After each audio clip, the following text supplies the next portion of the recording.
Okay, so the real reason why everybody is broke, or at least most people broke, right? And let me clarify what I mean by broke, right? Because you have people in this day and age that in tax season, when they get their $5,000, $4,000 back from working a job, they'll show that off to people and be like, "I ain't broke, I ain't broke," right? I'm kind of using broke in a very wide sense, right? But basically, uh, the main idea of the video is that most people are broke because we're taught to compete against each other, right? But even beyond that, let me explain even further to what I mean, because majority of people don't really own nothing, right? Because the people who really have money, they have ownership of either physical or intellectual property that generates revenue, right? Whether that's somebody that owns land that generates food, that grows food, that gets bought and generates revenue that way. It could be a rapper that has a catalog that generates income from streams and that's popular, so it allows him to tour, right? He has ownership over his name. Well, that's not the case for most rappers, but that's a whole nother thing to get into, right? Or like a YouTuber who has ownership over their channel and their content that's generating income for them after they built up their channel and stuff like that, right? But so basically, the majority of people, even some of the people who are generating a lot of income, they don't really own nothing, right? And so basically, put to you this way, right? If you, because people would be like, I own my house, but you paying a monthly. If you really own your house, stop paying your mortgage. If you really own your car, stop paying your car note. I guarantee you, very quickly, you're gonna find out who actually owns what you have, right? And because that's even like a whole nother part of the game, right? But the basic gist is that, like, society has so much individualism and so much selfishness that gets naturally taught to us. It starts early on, right? And it's something that I think really became, it's pretty sure it's been in society, I think, from the beginning of time, right? But it became even worse with the modernized, mechanized world after the Industrial Revolution, right? And where schools were basically built in a fashion to funnel people to basically to figure out which people can serve positions that can help high end companies scale, right? That's basically the gist of why school was put in that direction, right? And so, but it's funny, we're at this point in time where particularly among the younger generations, like people in their 40s, 30s, 20s, right? Where a lot of us are broke or relatively broke because, as I just said, even if you are paying a car note, even if you're paying a mortgage, first off, most people paying them car notes and their mortgages, they make just enough money to pay that stuff, right? Most of these people don't really have no savings, right? There's a majority of people, even if they have a house that's valued at $1 million, they don't have $1 million in savings. They don't have $500,000 in savings. They don't even have $250,000 in savings because everything that they're making, even if they're making anywhere from $10,000 to $20,000 per month, that's going towards their bills. That's going towards their mortgage. That's going towards their home insurance. That's going towards their car note. That's going towards their car insurance. That's going towards their health insurance. That's going towards so many different expenses, right? The most savings that they probably even really have is maybe somewhere between like 10 to 20,000, if even at all, right? Because along with that, people, we have addiction to the flex culture, wanting to go on vacations and wanting to stunt. And it's important to treat yourself and all that kind of stuff. But I'm just getting into the in the reality of things, right? Because I think we get taught to believe that people who have a house on a mortgage and people who have a car on a loan are doing better than us in life, right? They don't really own that stuff. Cars depreciate in value. They have responsibilities to them. A house as well. And once you're locked in, once you get that once you make your $50,000 down payment, you get your loan that pays off the house that you're getting for $500,000, right? You are landlocked. You are locked in. That is a chain and ball that's tied into your onto your foot, right? But basically, I'm getting at the things that are seen as like the I guess you could say the milestones in life that people use to show off to their family members and friends that they're doing something, that they're making something of themselves, right? Because they're able to get up their credit score and go get a loan. Now, granted, having these things I'm not downing people having those things, right?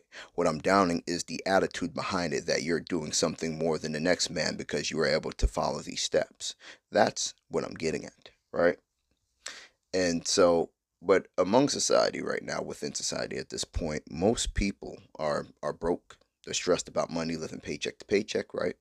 Even the ones that look like they got it together, right? Because from the beginning, society teaches us that we need to compete with each other instead of working together to work cohesively, right? Like, just think about the school system, right? And how when we get given material, we're immediately getting tested to see who's better than others, right? Like, the teacher will go over the material and make certain as make there be a show of hands and have people raise their hands to try and answer questions or ask questions. So it immediately starts to create this separation as to who's good at what and who's good at this, right? And it's not like this exercise is done in a way, well, no, there maybe in the better schools there are teachers who do this, but for the most part, particularly in public schools and stuff like that, it's not a thing where, like, the kids who naturally understand the material, the teachers make all the kids who don't really get it center around them and then they have to work together. No, that's not the case, right? From that point where you see that child continuously raising their hands and letting the teacher know they found X, they know what 9 divided by 572 is, and all this kind of stuff, everybody knows that that kid more than likely is going to do the best on the test. And the teacher will use that child as the litmus compared to all the other kids, right? Even if the child's just naturally gifted at the subject, right? And then even the aspect of testing and individual grading, right? And being ranked and placed based off of your grading. It's all relative to the workplace and them trying to figure out who's best ranked to help scale these companies that exist, right? That's all it is. But due to this and due to success being linked with that and individualism being linked with that, like, just think about the aspect that you'll get a you get a F and your paper gets taken away if you try to discuss with classmates on the answers and what's going on, right? If you, if say you have a test with 50 questions, right, and there's 50 students in the class, in theory they all can work together and say, all right, each one of us are going to make sure we know one answer, we're going to make sure everybody passes, right? The teacher ain't going to reward that. Mm-mm. Teacher find out If the teacher finds out that all the students in the class did something like that, there would be hell to pay the next day, right? Or the Monday when everybody gets back from the weekend break, right? So you have to ask yourself, what does this start to instill in people, right? Even within households, people will compare and rank their children based off of how they're doing in school, right? And see their children who get the better grades as doing better, right? So, like, you got all these individual awards and rewards that get given to people, right? Like, really answer that question or ponder on that. Where in society do people get strongly rewarded or rewarded at all for their ability to be a teammate, for their ability to be a team player, right? And that's really the core problem, like the competitive competition like mindset that gets driven into people in this thing of life, right? Or in this society as it currently stands, right? Because if you really look at it, the higher you go up into the realms of people who have and make money, right?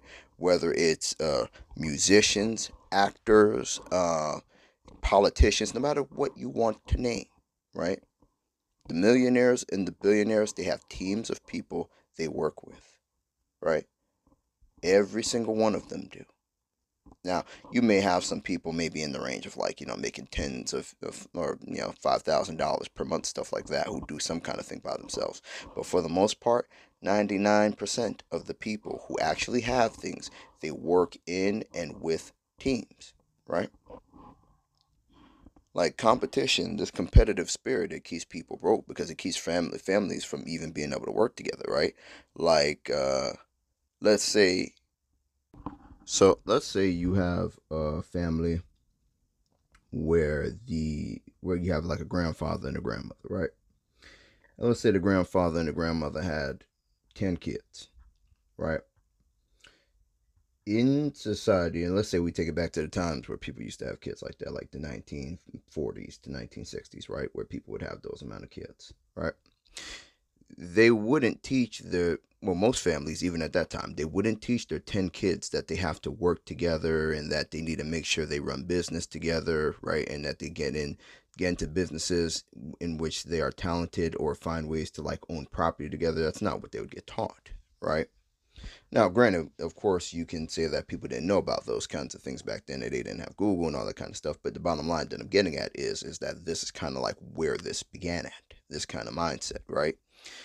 They would have their 10 kids go out and try to get jobs, right? And they would all try to individually get their own houses and all that kind of stuff, right? And then likewise, their 10 kids would teach the same thing to their kids, right?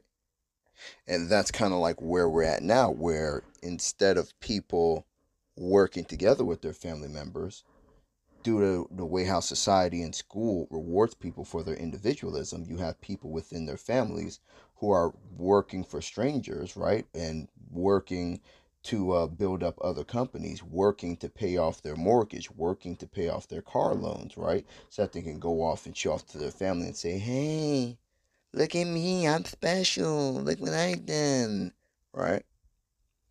And nothing that there, because there should be, basically put to you this way, right? If what I'm proposing, if what I'm saying is not true, you would have a multitude of people who are getting handed down property from grandparents to great grandparents. You'd have a multitude of people who are getting handed down businesses from, basically property that generates revenue from their parents and grandparents. You don't have that, right? What gets taught to the majority of people that they need to go to school and get an education. And of course, I think reading and learning and education is very, very important, right? But that we all know. Don't play with me. We all know the reason why that gets taught to us. It has nothing to do with the enrichment of your mind. It has nothing to do with making sure you know how to do math and that you're literate. It has nothing at all to do with that. It has everything to do with making friggin' money. That's all it has to do with, right? Go and learn something so you can go and get a job and make sure that you can, make money and make sure you have nothing to pass on to your kids and nothing to bring back to your family. But we're going to love it if you can come back to us and show off, right? It's real stupid when you actually think about it, right? Like the whole keeping up with the Joneses thing, right? So people would be much better off, right? If the 10 children that the grandma and grandpa had, if they were taught to work together, right? Even if the 10 of them are working menial jobs, the 10 of you take your money and put it together and buy a house and rent that house out, right? And then take the money that that house makes and try and run and operate some kind of business with that, right? Hand the ownership of the house down to your children. Use the money from the business to buy other properties, right? There are very few groups of people who understand that.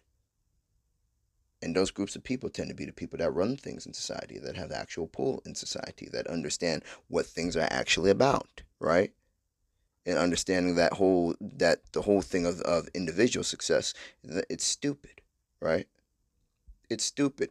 Like it's very interesting when I've been at, and this is not to be insulting to any family members or anything that I have, but when I've been at family events recently, and the parents of some of my cousins and stuff like that would be like, oh yeah, they're going to this school, they're going to that school. I'm sitting there like, bro, I don't care. I don't care what school this man going to. I don't care. I don't care. Give a crap if this girl going to school across the country or in another country, right? That ain't finna benefit me or you anyway, anyhow, right? You still paying off a mortgage. And all you're going to do is you're going to send your kid out into the world to go pay off their own mortgage. You're not even going to be smart enough to tell your kid, help me pay this mortgage and the house will be yours. You rather them go and start digging their own hole, right? Like the stuff that we show off, it be so stupid, and then we wonder why we sit here and why the upper echelons of society that do all kind of secret weird stuff and the Illuminati and all that stuff, why they have power, right? Because despite you can say what you want to say about what they do, at least they know how to work together. At least they know how to share their secrets of success with each other, right? It's a silly thing. It's a real silly thing. because you have people who have houses that they bought when they were 20, 30 years old, that they had to pay mortgage on, and work to pay mortgage on so long that they're still paying for it until their elder age. There's people who end up dying before they even pay off their house. Then they have to hand their house off to their kids. But their kids have their own mortgages and stuff that they're paying, so they can't deal with dad's house. So what do? They just sell it back to the bank for what it's worth, right? What was dad really working for, right? Or even in the cases when they do pay it off, usually the cost of maintaining the house with the insurance and along with things that need to be fixed like plumbing and all that, usually people just decide they don't want the headache and they get rid of it, right? What are we doing? And then we wonder. And even in regards to even making money, most people don't want to make money to create or fund some kind of career or something that's going to make them money, or give them something to pass down to the kids. Most people just want to buy stuff and show off and try to impress people. Who a good half of them, and majority of people, when it comes to that showing off stuff, they're either going to be like me and not care because it doesn't benefit them in no way, or they're going to be envious and jealous of you, right? And if that's what makes you feel good about yourself, I feel sorry for you. I feel sorry for you. You better hope hell ain't real. I'm just playing. Kinda. But, you know, people who are rich and wealthy, and families that are rich and wealthy, they don't compete in that way, right? Their focus is on compounding assets, right? Their focus is on owning property that generates revenue, and they'll work together with their families to make sure that's the case, right? So, and when I talk, I try to give solutions to the problems I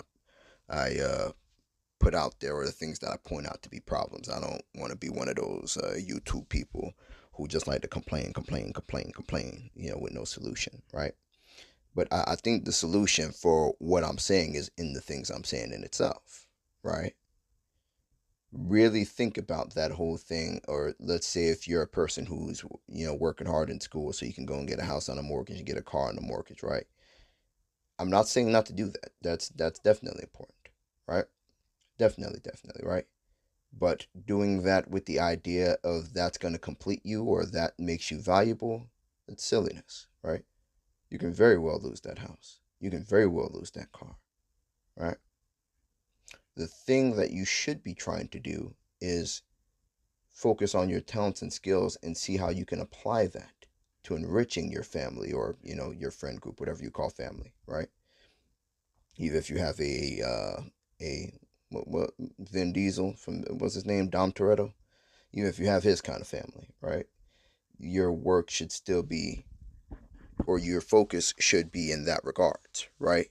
Because maybe you're on opposite ends of the spectrum in regards to what you want to do versus what family members of yours wants to do, right? Like, let's say you have a cousin that wants to do law and be a lawyer, and you want to be a painter, right? You guys have opposite roads, but there are still certain things that make money that can benefit the both of you, right? You and your lawyer cousin, you guys can group together and buy property, right? That both of you own. One of you pays for the maintenance, the other one of you pays for the property taxes and the insurance and all that. And together you rent it out and you collect the money that people that come there, right? Whether it be through Airbnb or people renting, right? It's something like that. The two of you, even though you're in different fields, if you work hard in your individual areas and make money, because you could still do the whole thing. Like I said, I'm not against people going out there and getting jobs into the corporate world. I understand people need money, people got to live, right? But instead of showing off with each other, come together and think about what you guys can do, right? To enrich yourselves and your family further, right?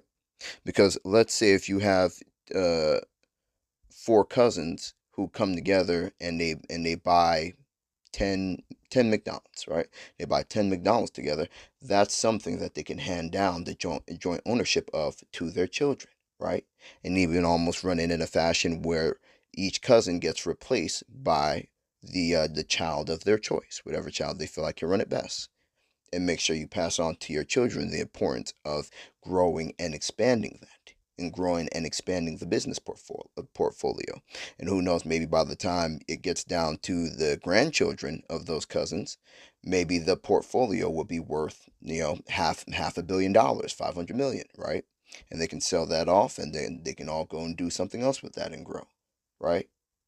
That's the call to action that I'm having in this, to try and get rid of that individualistic mindset, to try and get rid of that mindset to show off that you're the one who got the special star, right? And to go around to the people around you, your friends, your family, your loved ones, right? People you can trust, and show them and tell them, hey, this is how we all can hold on to a special star, and have the little special star that we can pass down for generations and generations.